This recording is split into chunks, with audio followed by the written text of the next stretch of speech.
माँ की ममता, एक भावुक कहानी। एक छोटे से कस्बे में समीर नाम का एक लड़का रहता था। बचपन में ही पिता की मृत्यु हो जाने के कारण परिवार की आर्थिक स्थिति बड़ी दयनीय थी। समीर की माँ कुछ पढ़ी लिखी जरूर थी, लेकिन उतनी पढ़ाई से नौकरी कहाँ मिलती।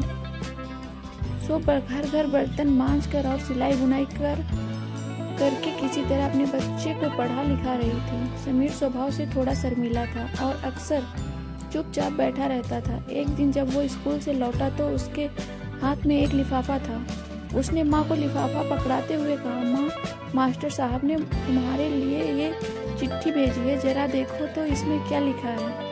माँ ने मन ही मन चिट्ठी पढ़ी और मुस्कुरा कर बोली, बेटा, इसमें लिखा है कि आपका बेटा काफी होशियार है। इस स्कूल के बाकी बच्चों की तुलना में इसका दिमाग बहुत तेज है और हमारे पास इसे पढ़ाने लायक शिक्षक नहीं है, इसलिए कल से आप इसे किसी और स्कूल में भेजें। यह बात सुनकर समीर को स्कूल ना जा सकने का दुख हुआ, पर साथ ही उसके मन आत्मविश्वास से भर गया कि वो कुछ खास है और उसकी बुद्धि तीव्र है। माँ ने उसका दाखिला एक अन्य स्कूल में करा दिया।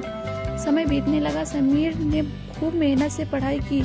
आगे चलकर उसने सिविल सर्विसेज परीक्षा भी पास की और आईएएस ऑफिसर बन गया। समीर की माँ अब बूढ़ी हो चुकी थी और कई दिनों से बीमार भी चल रही थी और एक दिन अचानक उनकी मृत्यु हो गई। समीर के लिए ये बहुत बड़ा आघात था। वह बिलख बिलख कर रो पड़ा।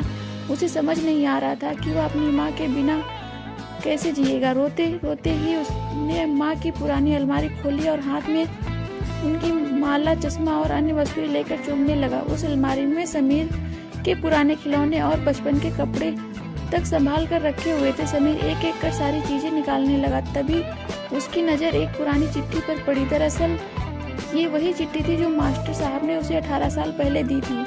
नम आंखों से समीर उसे पढ़ने लगा। आदरणीय अभिभावक, आपको बताते हुए हमें अफसोस हो रहा है कि आपका बेटा समीर पढ़ाई में बेहद कमजोर है और खेल कूद में भी भाग नहीं लेता। जान पड़ता है कि उम्र के हिसाब से समीर की बुद्धि विकसित नहीं हो पाई है, अतः हम इसे अपने विद्यालय में पढ़ाने में असमर्थ हैं। आपसे निवेदन है कि समीर का दाखिला किसी मध्य बुद्धि विद्यालय में कराएं अथवा खुद घर पर रखकर इसे पढ़ाएं। सादर, प्रिंसिपल।